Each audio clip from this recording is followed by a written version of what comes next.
ಇನ್ನು ಯಡಿಯೂರಪ್ಪ ಫ್ಯಾಮಿಲಿ ಬಗ್ಗೆ ಮಾತನಾಡುವುದೇ ಅರ್ಥಹೀನ.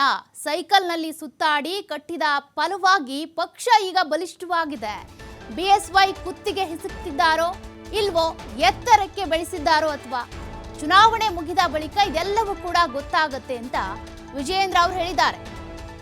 ಪಕ್ಷದ ರಾಜ್ಯಾಧ್ಯಕ್ಷ ಆಗಿರುವಂತಹ ವಿಜಯೇಂದ್ರ ಅವರ ಪ್ರತಿಕ್ರಿಯೆ ಇದು. ಕೆಎಸ್ ಈಶ್ವರಪ್ಪನವರು ಏನ್ ಹೇಳ್ತಾ ಇದ್ರು, ಪಕ್ಷ ತಾಯಿ ಇದ್ದಂತೆ ತಾಯಿಯ ಕುತ್ತಿಗೆ ಹಿಸುಕುವಂತ ಕೆಲಸ ಬಿಎಸ್ ಯಡಿಯೂರಪ್ಪ ಮಾಡ್ತಿದ್ದಾರೆ ಎನ್ನುವಂತ ಹೇಳಿಕೆಗೆ ಸಂಬಂಧಪಟ್ಟಂತೆ ವಿಜಯೇಂದ್ರ ಈಗ ಪ್ರತಿಕ್ರಿಯೆ ಕೊಟ್ಟಿದ್ದಾರೆ. ಸಾಮೂಹಿಕವಾಗಿ ಚರ್ಚಿಸಿ ಅಭ್ಯರ್ಥಿಗಳನ್ನ ಆಯ್ಕೆ ಮಾಡಲಾಗಿದೆ. ಗೆಲ್ಲೋ ಪಕ್ಷ ಸಮಸ್ಯೆಗೆ ಸಿಲುಕುತ್ತಾ ಇರುತ್ತೆ ಯಾವಾಗಲೂ. ಕಾಂಗ್ರೆಸ್ಗೆ ಯಾಕೆ ಸಮಸ್ಯೆ ಆಗಲ್ಲ? ಗೆಲ್ಲೋ ಪಕ್ಷ ಇದು ನಮ್ದು ಬಿಜೆಪಿ, ಹಾಗಾಗಿ ಈ ರೀತಿ ಸಮಸ್ಯೆ ಆಗುತ್ತೆ. ಈಶ್ವರಪ್ಪ ಕುಟುಂಬ ರಾಜಕಾರಣ ಹೇಳಿಕೆಗೆ ಬಿವೈ ವಿಜಯೇಂದ್ರ ಅವರು ಈ ರೀತಿಯಾಗಿ ಪ್ರತಿಕ್ರಿಯೆಯನ್ನ ಕೊಟ್ಟಿದ್ದಾರೆ.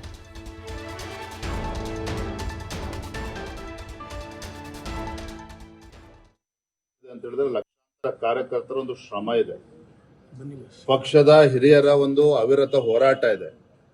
ಯಡಿಯೂರಪ್ಪನವರು ಪಾದಯಾತ್ರೆ ಹಿಡಿದು ಸೈಕಲ್ ನಡಿಗೆಯಿಂದ ಹಿಡಿದು ನಗರಕ್ಕೆ ಸೀಮಿತ ಆಗಿದ್ದಂತಹ ಭಾರತೀಯ ಜನತಾ ಪಾರ್ಟಿನ ಪ್ರತಿ ಹಳ್ಳಿಗೆ ಮನೆ ಮನೆಗೆ ತಲುಪಿಸಿದ್ದಾರೆ.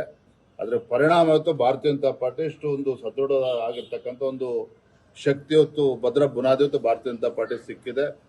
ಅನೇಕ ಕಾರ್ಯಕರ್ತರ ತಪಸ್ಸಿನ ಫಲವಾಗಿ ಇವತ್ತು ಪಕ್ಷ ಇಷ್ಟು ಎತ್ತರಕ್ಕೆ ಬೆಳೆದು ನಿಂತಿದೆ.